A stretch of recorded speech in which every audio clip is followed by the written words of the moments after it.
and the content moves, کہ لفظ اپنی صورت کو بحال رکھتا ہے اور اس کے معنی بدلتے رہتے ہیں. گویا یہ ایک قانون فطرت ہے جو دنیا کی ساری زبانوں میں وقوع پذیر ہے. دنیا کی ہر زبان میں وقت کے ساتھ ساتھ الفاظ اپنے معنی بدلتے رہتے ہیں. جس طرح جناب علیہ السلام نے فرمایا کہ لا تنقضی عجائب القرآن، قرآن کی حیران کن باتیں کبھی ختم نہیں ہوں گی. تو دور حاضر میں قرآن کے اعجاز کا یہ نیا پہلو سامنے آیا ہے کہ دنیا کی ساری زبانوں کے الفاظ اپنے معنی بدل رہے ہیں. تو کتاب اللہ نے اپنے لیے اپنے سیاقات میں، اپنی آیات مبارکہ میں جو الفاظ استعمال کیے ہیں، ان الفاظ میں سے کسی ایک نے بھی اپنا معنی نہیں بدلا. اگر ان لفظوں نے بھی اپنا معنی بدل لیا ہوتا تو کتاب اللہ کی ٹیکسٹ کے محفوظ ہونے کا کیا فائدہ تھا؟ یعنی گویا کتاب اللہ کی ٹیکسٹ تو محفوظ ہے لیکن الفاظ اپنے معنی بدل چکے ہیں، تو گویا پھر ہم یہ کہہ سکتے تھے کہ قرآن ہی بدل گیا ہے. بھئی 1400 سال پہلے یہ آیت اور معنی دیتی تھی، آج اور معنی دیتی ہے. ایسا ہرگز نہیں ہوا. گویا جو قانون فطرت دنیا کی سبھی زبانوں میں روبہ عمل ہے، اس وقت نافذ العمل ہے، قرآن نے اس کو توڑا ہے. لہٰذا اگر عام آدمی کے ہاتھ سے قانون فطرت کے منافی کوئی بات، قانون فطرت کے الرغم اور الٹ کوئی بات سرزد ہو، اسے عام آدمی کی کرامت کہتے ہیں. نبی کے ہاتھ سے قانون فطرت ٹوٹے تو ہم اس کو معجزہ کہتے ہیں. تو کتاب اللہ جو نبی کا معجزہ ہے، اس کو ہم اس لیے مسلسل معجزہ قرار دیتے ہیں کہ 1450 سال گزرنے کے بعد بھی قرآن کے الفاظ وہی معنی دے رہے ہیں جو 1450 سال پہلے دیتے تھے. گویا قرآن کریم لگاتار معجزہ ہے، ایک مسلسل معجزہ ہے، کیونکہ اس کے الفاظ آج تک اپنا معنی نہیں بدلے.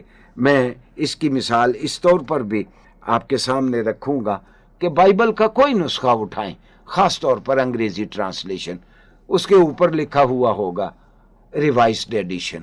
میرے سامنے کنگ جیمز کا 1902 کا ایڈیشن بھی ہے اور 1956 کا ایڈیشن بھی ہے کنگ جیمز کی بائبل کا. اور 1956 کے ایڈیشن میں جو پہلے ایڈیشن کے 54 سال بعد، ٹھیک 54 سال بعد شائع ہوا، اس کے پریفیس میں لکھا ہوا ہے کہ گزشتہ ایڈیشن میں مندرجہ ذیل الفاظ استعمال کیے تھے جو اپنے معنی بدل چکے ہیں. اب ہم نے ان لفظوں کو فلاں فلاں لفظوں کے ساتھ بدل دیا ہے تاکہ معنی وہی رہیں، اور ہم نے ان لفظوں کو وہی معنی دینے والے دیگر الفاظ کے ساتھ ہم نے تبدیل کر دیا ہے. لہٰذا وہ حق بجانب ہیں یہ لکھنے میں کہ یہ ریوائزڈ ایڈیشن ہے، اور 50 سالوں میں کم و بیش 300 ایسے الفاظ انہوں نے بیان کیے ہیں جنہوں نے اپنا معنی بدل لیا ہے. یہ شرف صرف کتاب اللہ کو، جناب علیہ السلام پہ اتاری جانے والی کتاب کو یہ حاصل ہوا کہ وہ قوانین فطرت کو توڑتے ہوئے کتاب اللہ کے الفاظ نے کوئی معنی، کسی لفظ نے کوئی معنی نہیں بدلا. جو معنی جناب علیہ السلام کے زمانے میں ان الفاظ سے لیے جاتے تھے، آج تک وہی معنی ہم لے رہے ہیں. سامعین گرامی، چونکہ آج کا موضوع تھوڑا سا دقیق ہے، ایک اور چیز کی جانب میں اشارہ کر دوں کہ جسے آپ پوسٹ ماڈرن موومنٹس کہتے ہیں، اردو میں اسے مابعد الجدید تحریکات کہتے ہیں. یہ مابعد الجدید لسانی تحریکات جو ہیں، ان کو ہم پوسٹ ماڈرن موومنٹس میں یہ امیجز کی بحث ہے اور شعور کی رو یعنی اسٹریم آف کانشسنس کی بحث ہے. یہ لسانیات کے ماہر آج قرآن کو ان لسانی پہلوؤں سے بھی دیکھیں تو ان کو اندازہ ہوگا کہ قرآن کریم تو آج سے 1450 سال پہلے یہ اسٹریم آف کانشسنس لگاتار آپ کو قرآن کے سیاقات میں نظر آتا ہے. 20 جگہ پہ آپ کو فلیش بیک کی مثالیں ملیں گی، اور جو امیجز قرآن نے بیان کیے ہیں اس سے بہتر امیجز کوئی اور ادبی کتاب بیان نہیں کر سکی. اور ہم مسلمان سمجھتے ہیں قرآن کا ایک ہی ایڈیشن ہے اور وہ محمدی ایڈیشن ہے، اور وہ قیامت تک یہی ایک ایڈیشن قرآن کا رہے گا، اس کا کبھی کوئی نیا ایڈیشن لانے کی ضرورت نہیں ہوگی۔ ہاں، ایک اور چیز کی جانب اشارہ یہاں خالی از فائدہ نہیں ہوگا کہ مستشرقین نے ہمیشہ کوشش کی۔ کچھ مستشرق آ کے مصر میں بیٹھ گئے، کچھ لیبیا میں، کچھ مراکش میں، کچھ سعودیہ میں، کچھ یمن میں۔